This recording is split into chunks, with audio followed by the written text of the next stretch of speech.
యెహోవా నా కాపరి, నాకు లేమి కలుగదు. పచ్చికగల చోట్లను ఆయన నన్ను పరుండజేయుచున్నాడు. స్థిరమైన జలముల యొద్ద నన్ను నడిపించున్నాడు.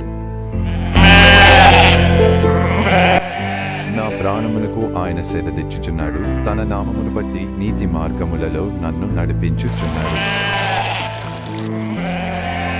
నా ప్రియ దేవుని బిడ్డలారా, దేవుని వాక్యము మన హృదయంలో ఫలించునుగాక. నేను గొర్రెలకు మంచి కాపరిని. మంచి కాపరి గొర్రెల కొరకు తన ప్రాణం పెట్టెను.